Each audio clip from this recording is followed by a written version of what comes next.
Bueno, ahora ya en su rol de persona seria y de... Un cacho de cultura. El que habla de libros. Hablando de libros, Sí, podemos empezar por la Feria del Libro. empecemos por la Feria del Libro, porque voy a presentar mi libro, Los Mundiales Invisibles, en la Feria del Libro esta Vamos. semana. ¿Cuándo? Es este viernes a las 5 de la tarde, viernes 10 de mayo, a las 5 de la tarde, en el stand del Ministerio del Libro. Bien. El falso ministerio creado por una serie de editoriales independientes. Está en el stand 1321 del Pabellón Verde. Pabellón Verde. Sí, así es. Y Bien. vamos a conversar con Juan Stanisi, que fue el editor del libro y que es el director de Lástima a Nadie Maestro, el colectivo que me recibió tan cariñosamente. Qué buen nombre. Maravilloso. Qué buen nombre. 17 entonces. Sí. Este viernes a las 17 horas. Así El día es. de mi cumpleaños, 10 de mayo, Exactamente. vas a estar ahí hablando de este libro, tu último libro, que cuenta tu experiencia mundialista. Exactamente, es una crónica de mi viaje a Qatar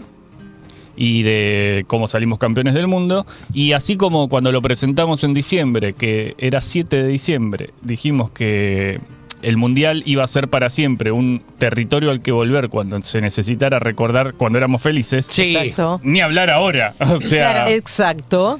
así que bueno, vamos a hablar un poco del libro, del Y eso, Mundial. se tiene que transformar en un clásico, ir a bancar a Diego Tomás y a la Feria del Libro. Ya lo hicimos el año pasado. Tenemos que hacerlo este año. Me Fuimos parece muchos. bien, me parece bien. Sí, el año pasado fue mucha gente. Fuimos muchos. Sí. El año Sí, es pasado. verdad. Hay Así que tener en El cuenta... libro anterior era el año pasado. Sí, por Mi Madre Mi es un Madre es un pájaro, pájaro. por mi novela, sí. Hay que tener en cuenta que es bastante puntual el horario, Bien. porque hay una serie de amontonamiento de actividades en el stand y de las personas que estamos involucradas. Claro. Ah, vos yo también paso. tenés otras Después actividades tengo que ir a posteriores. hacer un programa de radio ahí no, en la feria Ahí también, nomás. pero cerca en tiempo. O sea que a las 5 empieza. Ahí 5, nomás. 5 y 5 empieza. Bueno, fui el fin de semana y estaban muy contentos porque había mucha gente. La semana anterior no había habido tanta gente y de repente empezó a subir la cantidad de gente, a subir y realmente estaban muy contentos. Y de hecho el domingo, que fue cuando yo fui, y eso que estaba feo el día, era Sí. un espanto, había una cantidad de gente infernal. Sí. Así que eso me puso muy contenta. Ya desde el viernes creo que tuvo que ver con varias cosas. Primero que siempre la primera semana es de menos gente que la segunda, Sí. pero esta primera semana era muy mala en cantidad de público, entonces Claro. había mucha preocupación. Sí. Por eso se instauró esto de que haya días con horarios de entrada gratuita directamente. Sí. Y además el viernes ya era como había empezado el mes.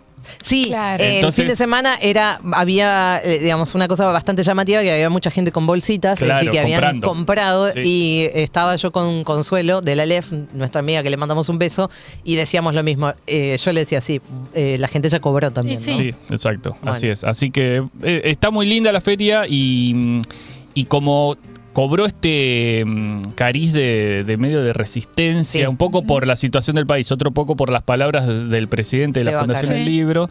Es como, bueno, hay que ir. Y ya que van a ir, vayan el viernes. Sí, por supuesto. El viernes. Linda Sí, salida. hay unos stands que están muy bien armados. El de Provincia de Buenos Aires parece a propósito. Es muy lindo. Es decir, claro, si no viene nadie más y si Nación no va a poner ningún stand, vamos a poner uno con todo. Y la verdad que es hermoso el de Provincia de Buenos Aires, realmente muy lindo. Es muy lindo, yo estoy trabajando ahí todos los días en Radio Provincia, pero además en ese stand se consigue mi novela, Mi Madre es un pájaro, ya que lo está en mencionamos. Buen todos, dato, mira. buen dato, Diego. buen Está ahí. dato, buen dato. Así que bueno. Bueno, pero además de hablar de la Feria del Libro, podemos linkearlo con esto que viene. Sí, porque Diego. me quedo un poco en la Feria del Libro. Este año, la ciudad invitada, siempre hay una ciudad invitada, y este año es Lisboa. Hermoso capital el stand de Lisboa. De Portugal, muy lindo. Acá tengo a ver si lo puedo mostrar bien, sí, la revistita, Esa que la hermosa pueden ir a Lisboa, buscar, en es general. gratuita, está muy bien, está muy completa. Estamos hablando de un país y de una ciudad con una historia literaria riquísima. Podríamos hablar un rato largo, por ejemplo, del poeta Fernando Pessoa, que nació y murió en Lisboa y que es probablemente el mayor escritor portugués de todos los tiempos. No solo él, sino sus múltiples heterónimos, porque como bien definió el italiano Antonio Tabucchi, Pessoa era un baúl lleno de gente.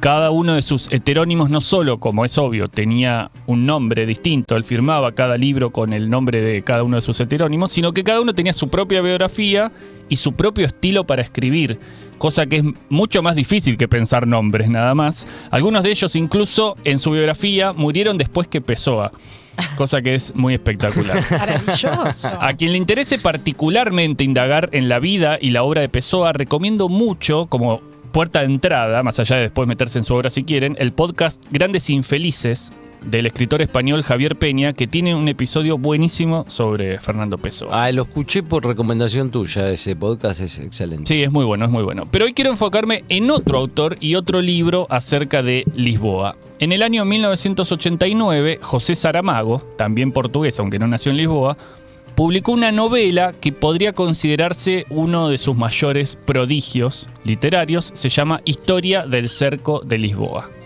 El sitio o asedio de Lisboa ocurrió desde el 1 de julio al 25 de octubre de 1147. En ese hecho, los cristianos portugueses y sus aliados recuperan la ciudad de mano de los musulmanes en un periodo que se denomina Reconquista y que es uno de los pocos éxitos militares de las Segundas Cruzadas. Bien, la novela de Saramago cuenta 3 historias que se van cruzando con la habitual destreza que tiene él, y con esa manera de narrar tan singular, con signos de puntuación medio truncados. Esto es muy fácil de advertir si uno abre cualquier libro suyo en cualquier página y observa cómo Saramago altera todo el tiempo el uso de comas, puntos y comas, etc. Sí, prácticamente solo usa comas y puntos. Muchas veces usa solo comas, cuando uno pensaría que ahí van puntos y aparte. Sí, comillas, cantidad de... Sí, saca las mayúsculas muchas veces. Bueno, hace eso todo el tiempo. ¿Qué cuenta la historia del Cerco de Lisboa? ¿Cuáles son estas 3 historias que cuenta? La primera historia es la de Raimundo Silva, un tipo que trabaja corrigiendo pruebas de libros antes de mandarlos a imprimir, un corrector. Por ejemplo, se fija que haya una B larga donde va una B larga y que no haya una B corta, que no haya errores de tipeo, cosas así. Y ahora a Silva le toca corregir un libro que se llama Historia del Cerco de Lisboa. Y toma una decisión incomprensible, audaz, completamente desubicada, agrega un no en un pasaje crucial del texto. Y ese no lo cambia todo, porque ahora el libro afirma que los cruzados no ayudaron al rey portugués a tomar la ciudad capital. Claro, al principio nadie nota el cambio, es una palabra sola de 2 letras, pero después sí. Y sus jefes lo llaman para reprenderlo, no lo echan, pero le dicen que no se puede hacer eso primero, y además no se puede negar la historia oficial, que esto es muy grave, etc. En el fondo, Raimundo Silva es un personaje demasiado gris, demasiado irrelevante como para darle tanta importancia a un no. Dejo ahí la primera historia. La segunda historia que cuenta el libro Saramago es una trama de amor que se da entre Raimundo Silva y María Sara, que es la nueva encargada de supervisar a los correctores, es decir, es la jefa del tipo que ha agregado un no al libro que corrige. Y acá Saramago hace algo buenísimo. Mientras Silva y Sara van enamorándose, lo mismo sucede entre Mogueime y Ouroana, 2 personajes reales de la historia del Cerco de Lisboa. Y la tercera historia es que Raimundo Silva, que no es escritor, se pone a reescribir la totalidad de la historia, alterada por ese no que él mismo había incluido en un primer momento, ya que los cruzados deben abandonar Lisboa. ¿Qué va a pasar con los moros acuartelados en el castillo de la ciudad? Ese es el puntapié de lo que él escribe. Les quiero compartir un pasaje de Historia del Cerco de Lisboa de José Saramago. Raimundo Silva, el corrector, ya cometió su sacrilegio, ya puso un no donde no iba y ahora su vida va a cambiar para siempre.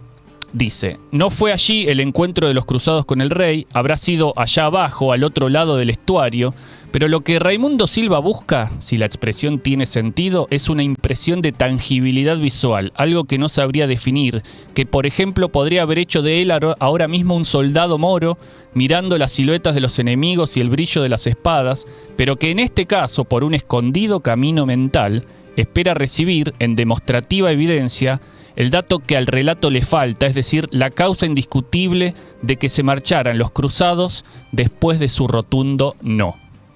El viento empuja y vuelve a empujar a Raimundo Silva, lo obliga a agarrarse a las alamenas para mantener el equilibrio. En un momento dado, el corrector experimenta una sensación fuerte de ridículo, tiene conciencia de su postura escénica, mejor dicho cinematográfica, la gabardina es manto medieval, el pelo suelto plumas y el viento no es viento, sino corriente de aire producida por una máquina.